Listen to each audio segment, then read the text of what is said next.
जय गुरु जी। नमस्कार संगत जी। हम बहुत भागा वाले हैं जो आज गुरु जी का सत्संग सुन रहे हैं। जहां भी बैठी है संगत, सबको मेरा तरफ से बहुत बहुत मुबारकबाद हो कि आप इस सत्संग से जुड़ रहे हैं। हम ये सत्संग भागव वाले को ही मिलता है। जलंधर में गुरु जी के शब्द लगा होता था, बिन भागा सत्संग न लभे, मिल संगत मैल परिजे जियो। सो यही बात है कि ऐसे महापुरुषों के सत्संग बहुत भाग्यशाली लोगों को मिलते हैं। अब मैं स्टार्ट करती हूँ कि कहाँ से हमारा गुरु जी से मेल हुआ। मेरे husband Pannu uncle government college Malerkotla political science से एडहॉक प्रोफेसर लग के 1967 से गए। इनकी फर्स्ट अपॉइंटमेंट थी। तो गुरुजी भी पॉलिटिकल साइंस पढ़ते थे। गुरुजी उस समय बीए सेकंड ईयर में थे। रोज की क्लास लेनी। एक दिन क्या हुआ कि दो स्टूडेंट्स जब पन्नू अंकल लेक्चर दे रहे थे तो वो बातें कर रहे थे। लेक्चर देने के बाद इन्होंने उन दो स्टूडेंट्स को खड़े किया और बोला कि बताओ मैंने क्या पढ़ाया है। अब उनका ध्यान तो बातों में था, वो नहीं बता सके। तो ये बोले कि अगर बातें करनी है तो क्लास से बाहर निकल कर करा करो, वरना ध्यान दिया करो क्लास में। पीरियड ओवर हुआ तो पन्नू अंकल बाहर आ गए। बाहर आए तो गुरुजी उनके साथ ही उनके पीछे आ गए और आकर उनको बोलते हैं, प्रोफेसर मेरी गल सुन, मैनू ना क्लास खड़ा कर ली। अगर मैनू खड़ा कर लिया मैं जवाब नहीं देना, फिर तू समझेगा मेरी बेइज्जती होगी। And he was astonished to be a student. आके मैनू इस तरह कह गया। ये लाइब्रेरी स्टाफ रूम में गए और वहां बात की कि वो जो निर्मल सिंह नाम का लड़का है मेरे को बाहर निकलकर क्लास से ऐसे बोल गया कि मेरे से क्वेश्चन मत पूछना। तो स्टाफ मेंबर कोई बोले कि छोड़ो ये तो फकर है, कोई कहे कि इसकी समझ ही इतनी है, इसका गुस्सा नहीं करना। तो ज्यादा यही कहते थे कि ये फकीर है, इसका पढ़ाई में मन नहीं है ज्यादा। तो पन्नू अंकल को थोड़ी सी क्यूरियोसिटी होने लगी। पन्नू अंकल और गुरुजी की बातचीत चलती रही। सेशन खत्म हो गया तो ये एडहॉक थे, छोड़ दी नौकरी वहां से और इनकी अपॉइंटमेंट अमृतसर में हो गई, वहां चले गए। गुरुजी को पता न चला कि कहाँ गए। उन्होंने इनके कलीग से पूछा कि प्रोफेसर पन्नू कहाँ चले गए। वो कहने लगे कि उनको तो अमृतसर में जॉब मिल गई, वहां चले गए। पर अचानक क्या हुआ कि 2 महीने के बाद इनकी परमानेंट सिलेक्शन गवर्नमेंट कॉलेज में हो गई as a political science lecturer. तो ये दोराहा के पास एक राणा साहब गवर्नमेंट कॉलेज था, वहां इनकी अपॉइंटमेंट हो गई।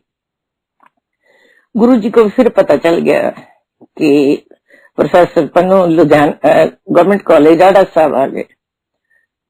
तो जो राणा साहब है वो गुरुजी के पिंड से ज्यादा दूर नहीं है। जितनी दूर मलेरकोटला पड़ता था उतनी दूर ही इधर को वो राणा साहब का कॉलेज था। तो गुरुजी साइकिल पर कॉलेज में आए, पन्नू अंकल को मिले और कहने लगे कि आप अमृतसर चले गए थे, अब आए हो, मेरे को पता चल गया कि आप आए हो, इसलिए मैं आपको मिलने आया हूँ।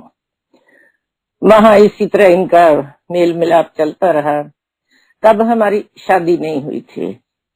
73 में हमारी शादी हुई तो हमने राणा साहब से फिर गवर्नमेंट कॉलेज मलेरकोटला की ट्रांसफर करवा ली। फिर तो गुरुजी को भी मिलना और भी इजी हो गया। गुरुजी इधर उधर आते जाते कॉलेज में इनको मिलते रहते थे। उसके बाद गुरुजी ने हमारे बच्चे हुए, 3 बेटियां हुई। गुरुजी ने घर आना शुरू कर दिया।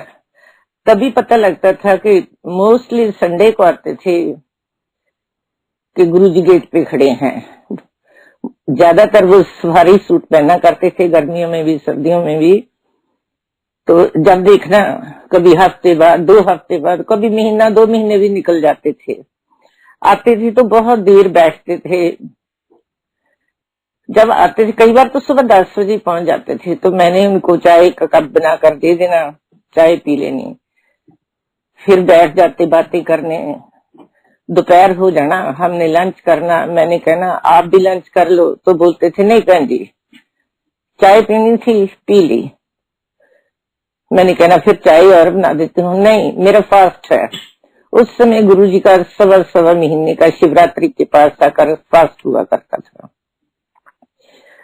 मैंने सोचना कि देखो हमने पहले ब्रेकफास्ट किया जब ये आए, फिर हमने लंच कर रहे हैं, चलो मैं एप्पल काट कर दे देती हूँ। एक बार मैंने एप्पल काट कर दे दिया तो बोलने लगे नहीं बहन जी मैंने बस चाय पीनी थी, वो पी ले और कुछ नहीं खाना, मेरा फास्ट है। सारा सारा दिन बैठे रहना, बच्चों ने उनके पास खेलते रहना, उन्होंने भी बच्चों के साथ बातें करते रहना। तो कई बार पन्नू अंकल को किसी काम से बाजार जाना पड़ता था, तो ये बोलते थे कि मेरे को बाजार का थोड़ा सा काम है, मैं चला जाऊं। कहते हाँ हाँ अपना काम करो, मैं बैठा हूं। तो मैंने कहा कि आप इतनी देर बैठे रहते हो। मैं पन्नू अंकल से पूछा कि क्या बातें करते हो। ये कहते कि कुछ बातें करते हैं, घंटा घंटा हम चुप भी बैठे रहते हैं दोनों, कोई बात नहीं होती। तो कई बार ऐसा होना कि गुरुजी ने कई बार तो बता कर जाना कि अब मैं जा रहा हूँ, 5 बजे शाम को मेरी लास्ट बस जाती है मेरे पिंड को। कई बार बताते भी नहीं थे, जब देखना ड्राइंग रूम खाली होना है। चलो ऐसी लीला चलती रही, गुरुजी से मेल मिलाप होता रहा। फिर गुरुजी की भक्ति भी बढ़ती गई, शक्ति भी बढ़ती गई, दोनों बातों साथ साथ होती रही। तो गुरुजी चंडीगढ़ में चले गए। चंडीगढ़ में किसी मिनिस्टर के घर उसने एक कमरा दिया हुआ था, वहां रहते थे। तो पन्नू अंकल इनको वहां मिलने जाते थे। गुरुजी वहां 9 बजे से पहले पहले मिलते थे, बाद में ऐसे कोई न कोई आता था उनको ले जाता था, और शाम को गुरुजी कमरे में आते थे। तो वहां जाकर पन्नू अंकल क्या देखते थे कि हरियाणा का चीफ मिनिस्टर भजन लाल, उसकी मदर, कभी देवी लाल, कभी कोई ऐसे लोग बैठे थे। तो ये बड़े हैरान हो जाते थे कि मेरे को आकर बताते कि वहां आज वो था, वहां वो था। तो कई बार किसी ने बोलना कि पन्नू उनको बोलकर मेरा ये काम करवा दो, तो इन्होंने कहना अच्छा मैं जाता हूँ, बात करूंगा आपकी। गुरुजी को बोलना कि फलाने का ये काम है, आप करवा दोगे? उन्होंने कहना हाँ जी करवा दूंगा। क्योंकि शक्ति बढ़ रही थी, तो इनके कलीग जिनको बोलने लगे कि पन्नू तेरे 3 बेटियां हैं, कभी तूने आपके बारे में नहीं पूछा कि आपके बेटा नहीं है? कुछ तो बताएंगे, कुछ पूछ ले उनसे। अंकल कहने लगे नहीं, जैसे अभी शब्द लगा था बिन बोले सब कुछ जानदा। सो वही बात है, उनको पता है क्या देना है क्या नहीं देना।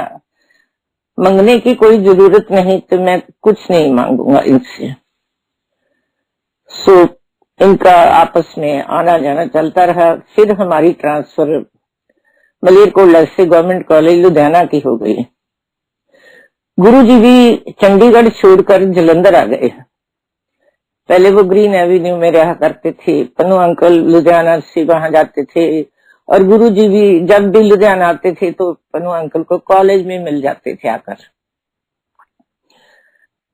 कभी कॉलेज से लेट आना तो मैंने पूछना कि आज बड़ा लेट हो गए, तो कहना कि वो आए थे मिलने वास्ते, हम कैंटीन में बैठे रहे, इतनी देर बैठे रहे कि पता ही नहीं चला इतना टाइम हो गया।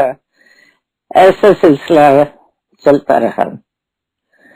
फिर गुरुजी यहाँ डिफेंस कॉलोनी में, अब मंदिर है 300 डिफेंस कॉलोनी, वहां शिफ्ट हो गए। ये हम 90 में हमने भी कहा कि हमको भी जलंधर ले चला करो, आप तो अकेले चले जाते हो। ये कहते कि गुरुजी इधर आ जाते हैं तो क्या है, आपने चलना है तो चलो। तो एक क्या हुआ कि मेरी छोटी बेटी को बुखार रहने लगा। बुखार 99 से ऊपर नहीं होता था। हमने सब ये एलोपैथी, होम्योपैथी, सबपैथी ट्राई की तो उसका बुखार नहीं जाता था। गुरुजी के पास गए, गुरुजी को बोला कि गुरुजी बेटी का 99 से बुखार टूट नहीं रहा। गुरुजी का स्टेथोस्कोप होता था नॉर्मल स्टील का स्पून। गुरुजी ने एक स्पून लिया, उसके लगाकर देखा, कहते कुछ नहीं, ठीक हो जाएगी। ऐसे करो 5 रुपए की हरी मिर्चें मंगवा लो। हरी मिर्चें मंगवाई तो उन्होंने ब्लेस करके दी थी कि इसकी जो मिडिल फिंगर है उसके दोनों तरफ एक एक मिर्च रखकर उसके ऊपर हरी पट्टी और उसके ऊपर मलमल की गिल्ला कपड़ा बांध देना और बुखार ठीक हो जाएगा। पर परसों को क्या होगा, आफ्टर 1 डे इट मीन्स कि इसका फेस और आईज सब कुछ रेड हो जाएगा, तो आप घबराना मत। वही बात हुई कि तीसरे दिन बेटी का फेस बिल्कुल रेड और आईज भी रेड हो गई, बुखार उतर गया। तो गुरुजी ने ये बोला था कि इसको गन्ने का जूस पिलाया करो और अनार का जूस पियो। ऐसे गुरुजी की लीला होती थी। बुखार ठीक, बेटी ने, गुरुजी ने कहा था कुछ दिन ज्यादा बांध देना, 2 टाइम बांधना। 2-3 दिन हमने 2-2 बार बांधा, बस फिर बच्ची थी 6-7 में पढ़ती थी तो नहीं बांधा गया ज्यादा। उसके बाद हमको क्या इतना रहता था मन में कि चलो जलंधर चलें, चलो जलंधर चलें, कोई भी टाइम मिलना तो हम चले जाते थे। तो गुरुजी भी इधर उधर आते जाते हमारे घर काफी आ जाते थे। एक दिन क्या हुआ, रात को गुरुजी आए। जैसे इंडिया में होता है कि मेड आती है, सुबह आई, सारा घर का काम कर गई, शाम को फिर आई, किचन समेट गई और किचन के बर्तन वगैरह कर गई। अगर नहीं आती तो लेडीज लेजी हो जाती हैं कि चलो ऐसे ही बर्तन छोड़ देते हैं, सुबह फिर आएगी, आपे कर जाएगी। उस दिन हमारे साथ भी ऐसे हुआ कि मेड शाम को आई ना, तो हमने वो बर्तन वैसे के वैसे रख दिए और निकाल लिए तो खाना खा लिया। पर गुरुजी रात को आ गए। बेटी उठकर चाय बनाने गई तो गुरुजी भी साथ ही चले गए। कहते आज आपको मैं चाय पिलाता हूँ। तो हमको बड़ी शर्म आई कि ये क्या है भाई, किचन में खिलारा पड़ा है, आज मेड ने आई, क्योंकि गुरुजी सफाई पसंद बहुत थे। गुरुजी ने चाय बनाई, इतनी मजेदार चाय बनाई भी, खूब लौंग इलायची डाला, खूब चीनी डाली और छान कर चाय फेंट ली जग में, फिर उसको फिर गर्म किया। कहते आज मेरी बनी चाय पियो। उस दिन के बाद हमने ये कसम खा ली थी कि अगर मेड शाम को नहीं आती तो हम कभी बर्तन ऐसे नहीं छोड़ेंगे, सारा कुछ कंप्लीट करके छोड़ेंगे। तो हमारा जलंधर जाना इतना बढ़ गया कि पन्नू अंकल कई बार क्लास छोड़कर आ जाते थे कि मेरा मन नहीं लगा क्लास में, मैं तो जलंधर जा रहा हूँ। कई बार सब नहीं जा सकते थे, फैमिली में एक चला गया, 2 चले गए। तो जब कोई वापस आता था तो हमारा पहला क्वेश्चन होता था, गुरुजी ने आज कौन से कलर की ड्रेस पहनी हुई थी। अच्छा, हमारे पास ना कोई गाड़ी थी तो ना कोई फोन होते थे तब इतने। हम रहते थे फिरोजपुर रोड पे, तो जलंधर बाईपास तो काफी सारा शहर दूसरी तरफ हो जाता है। अपने घर से निकलते थे, पहले एक ऑटो लेना, फिर दूसरा ऑटो लेना, फिर जलंधर बाईपास पहुंचना, बस लेनी, बस लेकर वहां डिफेंस कॉलोनी के आगे, यहाँ जब इधर से जाते हैं लुधियाना की तरफ से तो खालसा कॉलेज के आगे बस रुकती थी। हमारी कोशिश होती थी कि यहीं रुक जाएं तो गुरुजी की जल्दी पहुंच जाएंगे। कई बार वहां से हमने फिर रिक्शा ले लेनी है, हालांकि वहां से तो 1 फरलांग भी की दूरी है। उधर बैठे रहना गुरुजी के पास। अगर हमने कहना कि गुरुजी अब हम जाएं तो गुरुजी ने बोलना, नहीं भैन जी बैठो, तुसी इंज ना क्या करो, जल्दी ना करया करो, हुण बैठो, मौका भागां वाले हो, फिर तुसी मैनू तारियां विचों लभ्या करोगे। सानू बड़ी हैरानी होनी भी गुरुजी इंज क्यों कहंदे ने भी तारियां विचों लभ्या करोगे। गुरुजी ने हमारे साथ बैठकर लंगर करना। हम दो चार लोग ही होते थे, चटाई बिछ जाती थी, चटाई पर थालियां लगाकर गुरुजी खुद हमको लंगर सर्व करते थे और आप भी हमारे साथ लंगर किया करते थे। तो गुरुजी की कोशिश होती थी कि ये वापस बस में ना जाए। कहना कोई बात नहीं, मैं देखता हूँ कोई ना कोई आता होगा तो आपको भेज दूंगा। कोई ना कोई लुधियाना से कार वाला आता जाता था तो उसको कहते थे इनको ले जा, तो वहां इनके घर छोड़ना है और वहां चाय पी कर जाना। ठीक है, जो छोड़ने आता था हम उसको ऊपर ले जाते, अपने घर चाय पिलाते। और एक था कि वहां लंगर जरूर देते थे हम। गुरुजी को समोसे और जलेबी बड़ी पसंद थी, तो जो भी हमको छोड़ने आता था हम भी उसको जलेबी और समोसा जरूर खिलाते थे। जब हम फिर वापस आते थे तो गुरुजी फिर वेरीफाई करते थे कि बहन जी आपको अच्छी तरह छोड़कर आया था। वो जो छोड़ने जाता था उससे भी पूछते थे कि कहाँ छोड़ा था आपने। सो ऐसी उनकी मौज थी, बहुत मेहरबानी की उन्होंने हमारे पर। तो हम तो जिस मुकाम पर आज पहुंचे हुए हैं ये सब गुरुजी की मेहरबानी है। जहां जहां मेरे बच्चे बैठे हैं मैं बताऊंगी सब कैसे कैसे हमारा कल्याण किया उन्होंने। तो क्या हुआ कि मेरे 1990 में गॉल स्टोन हो गया। अल्ट्रासाउंड करवाया तो 26 mm का स्टोन था और मल्टीपल थे काफी। डॉक्टर ने बोला कि सर्जरी होगी। मैंने गुरुजी को बताया कि गुरुजी मेरे स्टोन है। डॉक्टर कहता है सर्जरी होगी। गुरुजी कहते बहन जी नहीं, सर्जरी नहीं करवानी, आप ठीक हो जाओ। उन्होंने फिर वही अपना स्टेथोस्कोप यूज किया और कहते पान के पत्ते मंगवा लो। मेरे गॉल ब्लैडर पर पान के पत्ते रख दिए तो अपना काम कर दिया। 2-3 बार ऐसे किया तो देख लो कितनी देर हो गई है। मेरे को कोई खाने में प्रॉब्लम नहीं, कोई प्रॉब्लम नहीं है, जो मर्जी खाऊं, कभी पेन नहीं हो रहा, तब से बिल्कुल ठीक हूं।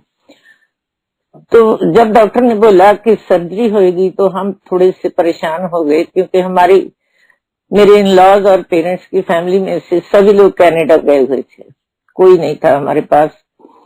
तो मैंने फोन पर अपने पेरेंट्स को बताया कि ये बात है। मेरे फादर कहने लगे कि बेटा मैं आऊंगा ना अब, तो मेरे आने पर सर्जरी करवाना, पहले नहीं करवाना।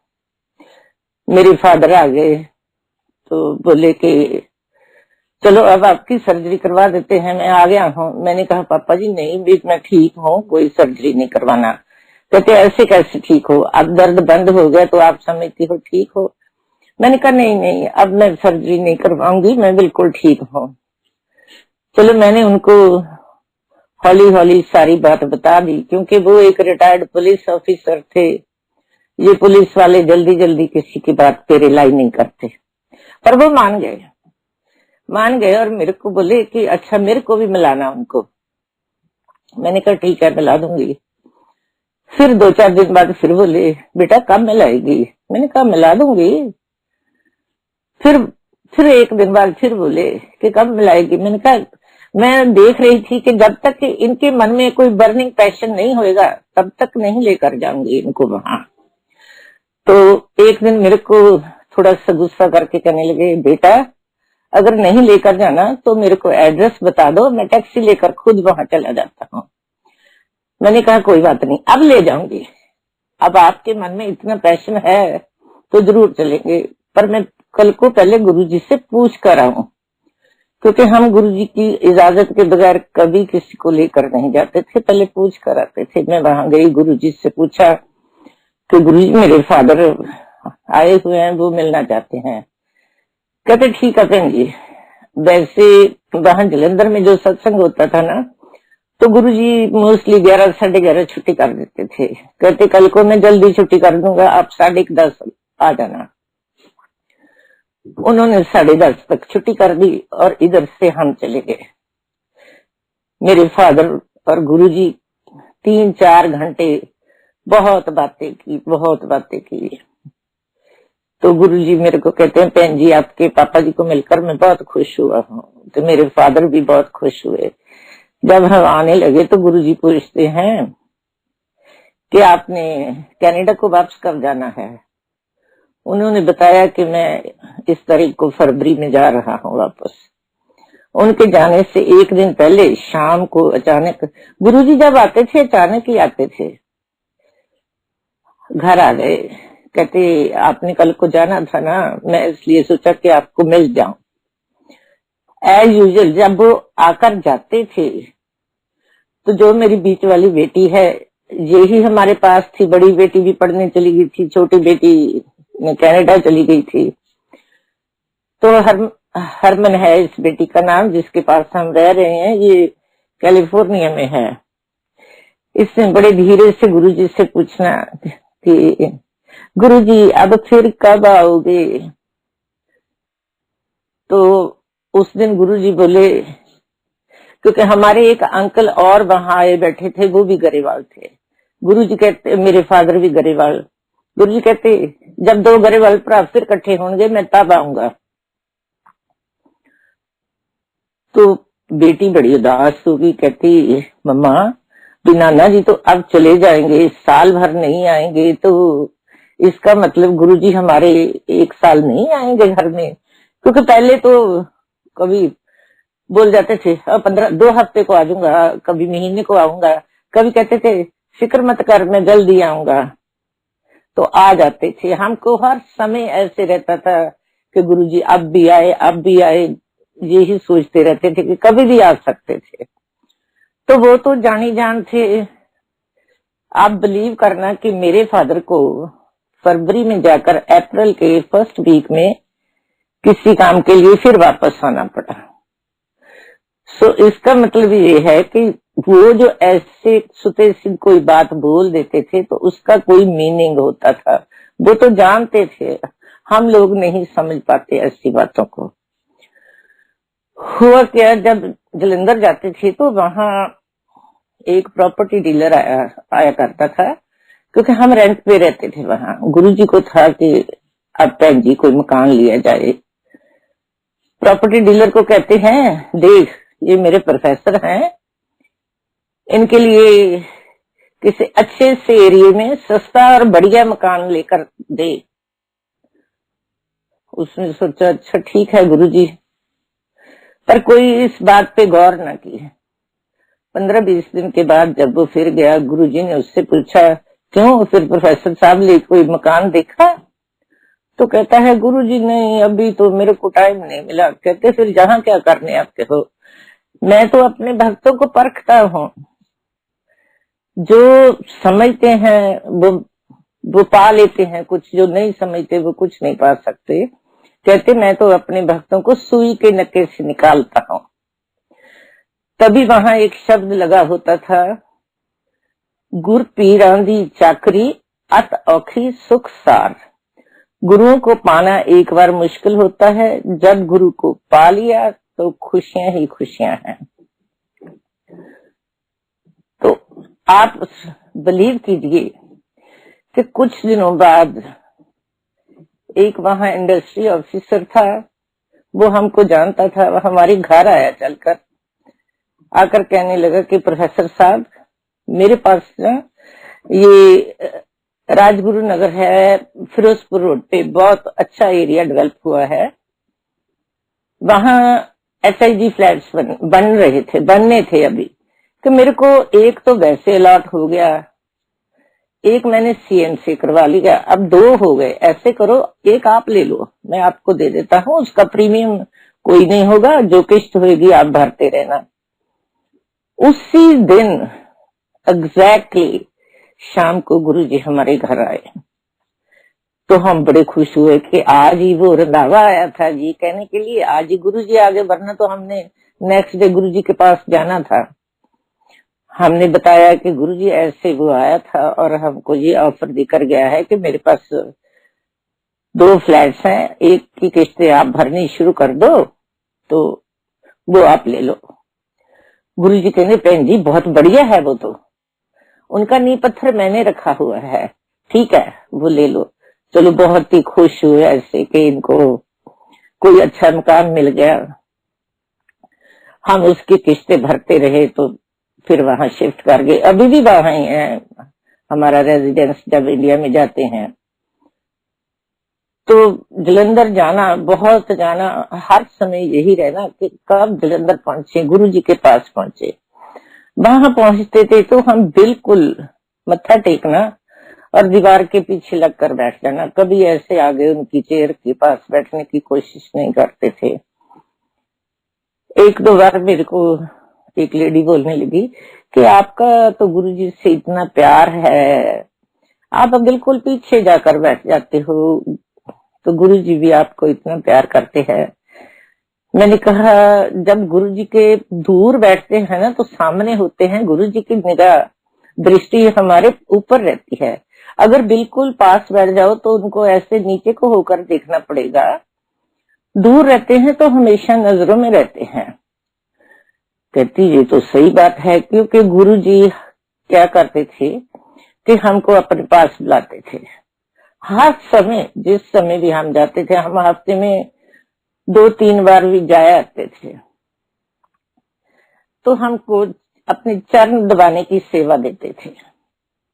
घंटा घंटा, 2-2 घंटे, कभी मेरे को कभी मेरी बेटी को हम उनके चरण दबाते रहते थे। तो जब दबाकर हटते थे तो ऐसे हाथ हो जाते थे जैसे खूब मॉइस्चराइजर लगाया है और हमारे हाथों में बहुत खुशबू आती रहती थी। हम भाग्यशाली समझते हैं जो हमको ऐसे गुरु मिले, ऐसा कल्याण किया हमारा उन्होंने। तो ये काम चलता रहा। एक बार मैं और मेरी बेटी गुरुजी के कमरे में बैठे उनके पैर दबा रहे थे। मैंने क्या देखा कि गुरुजी के पैर हैं, जो आप भी जो गुरुजी के चरण स्वरूप है, कभी ध्यान से देखो तो आपको पता चलेगा कि जहाँ गुरुजी के नेल्स हैं वहां से वो जगह ब्लैक हुई हुई है।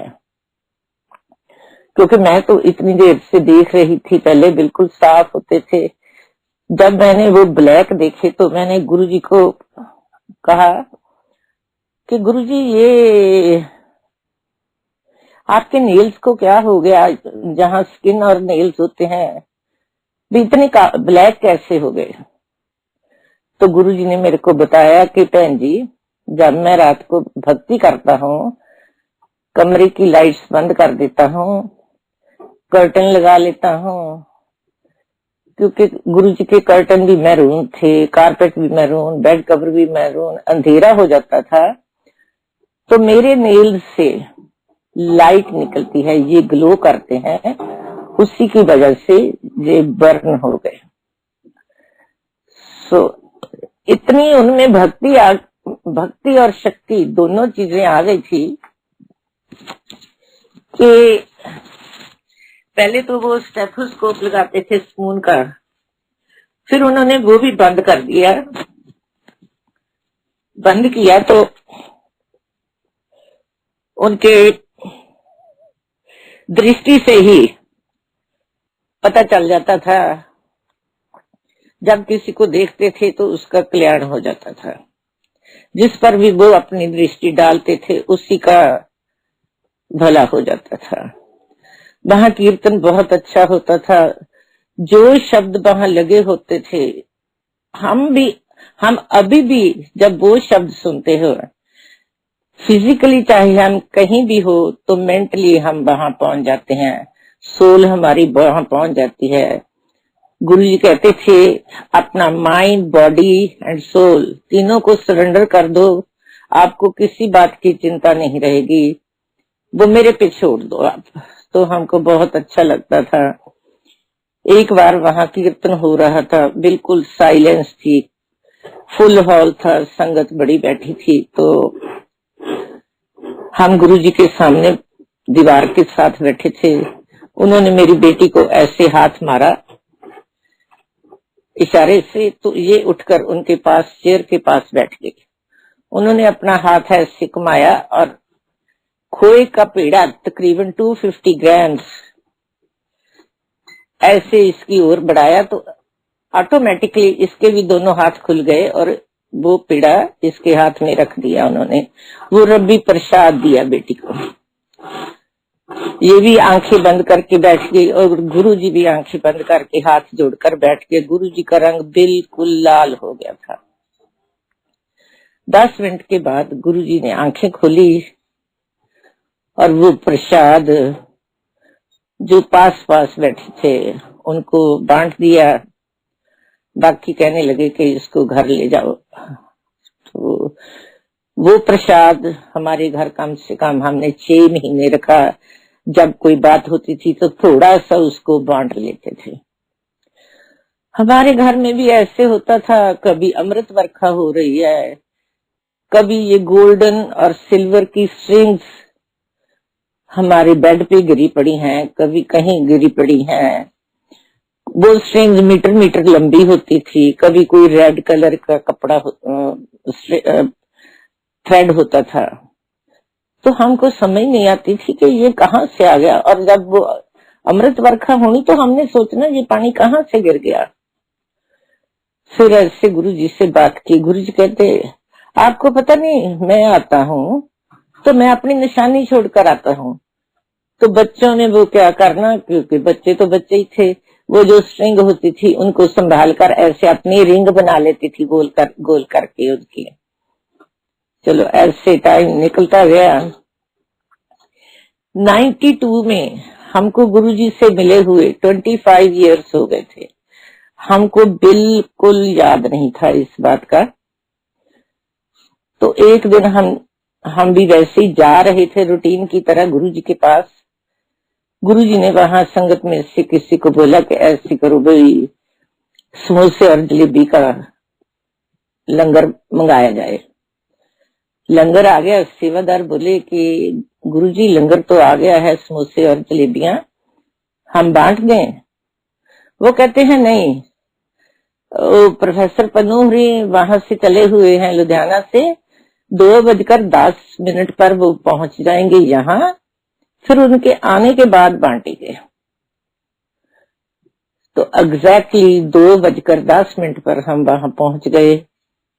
हमको कोई पता नहीं था। संगत में से मेरे को एक दो ने बोला कि क्या आपने गुरुजी को फोन किया था कि हम आ रहे हैं। मैंने कहा हमारे पास तो फोन ही नहीं है, करना कहां से है। कहते ये इन्होंने कहा है कि 2:10 पर वो यहाँ पहुंच रहे हैं। जब पहुंच गए तो संगत को, सेवादार को बोलते हैं लाओ अब बरताओ वो लंगर। और संगत को कहते हैं आज हमारी मुलाकात की 25th सेंचुरी है। 67 में मिले थे और 92 हो गया है, तो हम सेलिब्रेट कर रहे हैं। ऐसे गुरुजी की महिमा और कृपा हमारे पर बनी रही है। और जो भी जाता है हर को ऐसे ही लगता है कि गुरुजी मेरे हैं, गुरुजी मेरे हैं, गुरुजी सबके ही हैं। हम तो हमेशा यही अरदास करते हैं कि गुरुजी सब पर ऐसी कृपा करो। एक दिन हम वहां बैठे थे, गुरुजी ने संगत को छुट्टी कर दी। मैं और पन्नू अंकल ही थे, तो हमने सोचा हमको भी छुट्टी कर दी। कहते नहीं नहीं आप नहीं जाओ, हम ऊपर टेरेस पे चलते हैं, तो वहां बैठते हैं, बातें करते हैं। ऊपर चले गए, बातें करने लगे। बातें करते करते मेरे को कहते भैन जी तुसी कोई चिंता ना करया करो, प्रोफेसर साहब से मेरा रिश्ता और है, आपसे और है, और बच्चों के साथ और है। बच्चों का तो मैंने हर समय भला ही देखना है कि इनका कैसे भला हो सकता है। और जो मेरे बच्चे जिस जगह पे आप अब है वो सब गुरुजी की बदौलत है। एक बार गुरुजी के पास जब पन्नू अंकल जाते थे तो संगत जब कम होती थी, कोई ऐसे लोग आए होते थे तो गुरुजी उनको बताते थे ये मेरे गुरु हैं, ये मेरे प्रोफेसर हैं। कुछ आर्मी ऑफिसर्स वहां बैठे थे, सीनियर ऑफिसर थे आर्मी के। पन्नू अंकल वहां पहुंचे, मत्था टेका बैठ गए। तो थोड़ी देर बाद उनको बोलते हैं मिलिए इनसे, ये मेरे प्रोफेसर हैं, मेरे गुरु हैं। तो इन्होंने हाथ जोड़कर बोला कि गुरुजी प्लीज ऐसे ना कहो, क्योंकि हम तो आप हमारे गुरु हैं, ये एजुकेशन तो हम ABC भी नहीं जानते। तो हुआ क्या कि इनको थोड़ी सी ना बैठे बैठे ऐसे शिवरिंग सी फील होने लगी। चाय प्रसाद लिया, बैठे रहे। जब ज्यादा होने लगी तो ये वहां से उठकर ऊपर टेरेस पे ही चले गए कि धूप में बैठूं थोड़ा सा। वहां भी इनको चाय प्रसाद लंगर मिलता रहा। वहां से उठकर ये घर को आ गए। जब आए तो काफी बुखार इनको हुआ। मैंने कहा ये क्या हुआ? गुरुजी के पास गए थे, आप तो वहां से बुखार लेकर आ गए। कहते हाँ हाँ, आज तो मेरे को गुरुजी ने बुखार किया है। मैंने बोला ऐसे कैसे हो गया? कहते नहीं, गुरुजी ने ही किया है बुखार मेरे को। मैंने कहा चलो टाइलेनॉल ले लो, बुखार उतर जाएगा। कहते नहीं लूंगा, बिल्कुल नहीं लूंगा, गुरुजी आएंगे मेरा बुखार खुद ही उतारने आएंगे। मैंने कहा ऐसे कैसे आ जाएंगे, ऐसी बातें करते हो? आप अभी आए हो, कल को सोचते हो गुरुजी आपका बुखार उतारने आएंगे। कहते आएंगे, जरूर आएंगे, मैं नहीं दवाई लूंगा। ये ना माने, इन्होंने दवाई नहीं ली, ना कुछ खाया ना दवाई ली। सुबह हुई, बेटी कहने लगी पापा भी कोई दवाई मैं डॉक्टर से ले आती हूँ। हमारे नेबर में डॉक्टर थे। कहते ले आ, बेशक मैं नहीं खाऊंगा, गुरुजी आएंगे तो ठीक करेंगे आकर मेरे को। इनका भी इतना सेल्फ कॉन्फिडेंस था इनको। पर बेटी फिर भी चली गई, साथ में डॉक्टर थे, डॉक्टर अपने क्लिनिक पे चले गए थे। बेटी क्लिनिक पे चली गई, उन्होंने दवाई लिख दी। तो केमिस्ट से लेने गई तो केमिस्ट बोला कि केमिस्ट की दुकान बंद थी। तो ये घर आ गई, इसने मेरे को बेल की, क्योंकि हम वहां रेंट पे जहां रहते थे फर्स्ट फ्लोर पे रहते थे। कहती वहां से दवाई मिली नहीं, मैं इधर के केमिस्ट से लेकर आती हूँ। मैंने कहा बेटा नहीं, अब जाने की जरूरत नहीं। हुआ क्या कि 10:30 11 बजे के करीब गुरुजी जलंधर से, कहते हाल वहां संगत से फुल था, कुछ लोगों को बीच में से उठाया। उनको कहते कि हम 1 घंटे के लिए कहीं जा रहे हैं, चलो चले। 2 गाड़ियों में बैठे तो उनको बोलते हैं अपना गुरु दिखा कर लाऊं आपको। तो लुधियाना घर पहुंच गए। ऊपर आए, सीधे पनु अंकल के कमरे में बेडरूम में पहुंच गए जहां लेटे हुए थे। इनकी बांह पकड़ी और पकड़कर उठा लिया। कहते हैं उठो, पड़े क्यों हो? और अंकल जी कहने लगे कि गुरुजी कल आपने मेरे को बुखार कर दिया, इसलिए मैं तो वैसे ही पड़ा हूँ ना, मैंने। कहते नहीं नहीं, तभी तो मैं आया हूँ, जब मैंने किया है मैं ठीक भी करने आया हूँ। तो मैंने बताया कि गुरुजी कोई दवाई नहीं लेते। कहते हैं नहीं लूंगा, अभी गुरुजी आएंगे। कहते मेरे को पता था कि ये बुखार है, दवाई से नहीं ठीक होएगा, ये मेरे को ही जाना पड़ेगा, इसलिए मैं आया हूँ। तो वो जो संगत थी साथ, वो हमको जानती थी, वो कहने लगी ओ गुरुजी ने आपके घर आना था, हमको तो कहते हैं कि मैं अपना गुरु दिखाऊं आपको। तो ऐसी गुरुजी की लीला थी, जो भी करते थे उनकी मौज थी, बहुत प्यार दिया उन्होंने। और हमारी लाइफ का ज्यादा हिस्सा उनके साथ ही गुजरा। समझो कि इतने सत्संग है, इतने सत्संग है, इतने मिरेकल उन्होंने किए हैं कि क्या बताऊं। बच्चों का फिर एजुकेशन का टाइम आया तो बड़ी बेटी ने मेडिकल एंट्रेंस का एग्जाम दिया, उसकी बीडीएस में एडमिशन हो गई अमृतसर में। हमको था कि ये एमबीबीएस करे। हम गुरुजी के पास जाकर बोला कि गुरुजी इसको तो बीडीएस में एडमिशन मिली है, वे हम चाहते थे एमबीबीएस में हो जाती तो अच्छा था। कहते हैं नो, एमबीबीएस का कोई फायदा नहीं, एमबीबीएस करेगी तो फिर एमडी करनी जरूरी है, एमबीबीएस की कोई बुकत नहीं है, ये तो 32 दंदों का सर्वनाश करेगी। हर एक के 32 दांत होते हैं, 32 बार इसके पास आएंगे, एक चेयर लगा लो, आगे कोई एमडी वगैरह करने की जरूरत नहीं है, बहुत अच्छा है, इसको बीडीएससी कराओ आप। उससे छोटी बेटी हरमन, उसने बीएससी की, फिर एमएससी का एंट्रेंस एग्जाम दिए, उसको गुरु नानक यूनिवर्सिटी में भी उसकी सिलेक्शन होगी और पटियाला में भी हो गई। तो अब हमने पूछना था गुरु जी से कि कहाँ कराएं इसको। पीएयू में भी हो गई थी लुधियाना में। तो जब पूछा मैंने कहा गुरु जी भी अमृतसर में ही करवा देते हैं गुरु नानक यूनिवर्सिटी में, क्योंकि दोनों बहनें इकट्ठी आ जाया करेंगी। मेरे को कहते हैं नहीं बहन जी, गुरु नानक यूनिवर्सिटी में नहीं कराना इसको, क्योंकि वहां का माहौल ठीक नहीं है, इसको पटियाला में कराओ कि वहां तो अपना घर है। वहां हमारे एक बहुत क्लोज फैमिली फ्रेंड रहते थे कि वहां वो भी हैं आपके फ्रेंड्स, सो इसको वहीं लगाना है। चलो बेटी ने वहां एमएससी ज्वाइन कर ली। तो छोटी बेटी मेरी कनाडा आ गई थी, वो भी वापस चली गई। उसने वहां जाकर पहले बीएससी की, फिर एमबीए फाइनेंस कर ली। अब जो बड़ी बेटी है, फिर इनकी शादियों का समय आया। शादियों का जब कोई लड़का देखते थे, हम जिसको फाइनल सोचते थे कि ये ठीक है, उनके पास जाते थे गुरुजी के पास फोटो लेकर। तो माथा टेकने से पहले, गुरुजी तब दिल्ली पहुंच गए थे, तो गुरुजी कहते मत्था टेकने से पहले कि ले आओ जिस मुंडे की फोटो लेके आए हो, देखा मैं। फोटो निकालते थे, उनको दे देते थे। गुरुजी कहते थे नेक लड़का है, अच्छी फैमिली है, ठीक है शादियां कर दो। चलो शादियां हो गई। जो बड़ा सन इन लॉ है वो आईबीएम में काम करते थे, उनको ये यूएसए में आते जाते रहते थे। H1 पे आए, बेटी भी साथ आ गई। धीरे धीरे वर्क परमिट हो गई ये वो। अब तो उनका सिटीजन हो रहा है। तो बेटी अब बीडीएस थी। जब उसने बीडीएस की, एकदम उसको लुधियाना में जॉब मिल गई।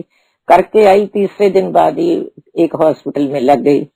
शादी हुई तो गुड़गांव में एक सुपर स्पेशलिटी हॉस्पिटल है, उसमें लगी रही। यहाँ आई, यहाँ आकर उसने सिर्फ क्रेडिट्स ही किए थोड़े से, कोई स्कूल ज्वाइन नहीं किया, कुछ नहीं किया। गुरुजी की कृपा से आप बिलीव करना कि उसको एक बॉस्टन में बर्कशायर काउंटी में हॉस्पिटल में जॉब मिल गई। वहां उसका 5 ईयर कॉन्ट्रैक्ट था, उसने अपना पूरा किया। उसके साथ साथ ही वहां उसने हायर स्टडी के लिए भी एक एंट्रेंस एग्जाम दे दिया। तो उसकी सिलेक्शन होगी। 20 स्टूडेंट्स ने अप्लाई किया था, 3 रखने थे, उन तीनों में उसकी सिलेक्शन हुई। तो आप बिलीव कीजिए गुरु की कृपा से उसकी एजुकेशन तो फ्री हुई और उसको फेडरल फंडिंग से $50,000 स्कॉलरशिप भी मिला। अब वर्जीनिया में उसने अपना क्लिनिक चला रही है। बड़ा अच्छा गुरुजी की कृपा से क्लिनिक चलता है उसके पास। वहां भी गुरुजी के श्रद्धालु काफी आते हैं, तो वो उनसे मिलकर बड़ी खुश होती है। कहती मम्मी थोड़ा बहुत मेरा सत्संग हो जाता है उन लोगों के साथ में। तो बीच वाली बेटी है, उसने फिर पीएचडी की पटियाला में ही।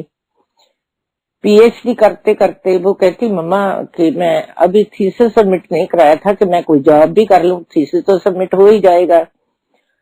मैंने कहा ऐसी कहाँ जॉब मिलेगी भी, अच्छा अगर कोई वैकेंसी निकलती है तो देख लो। कहती पापा को बोलो इतनी किसी को कहकर मेरे को कहीं जॉब मिल जाए।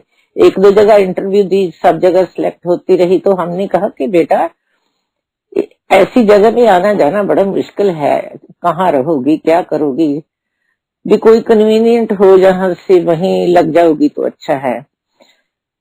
तो आप बिलीव करना कि डेराबस्सी जो डेंटल कॉलेज है उसमें पोस्ट निकली, इसने अप्लाई कर दिया।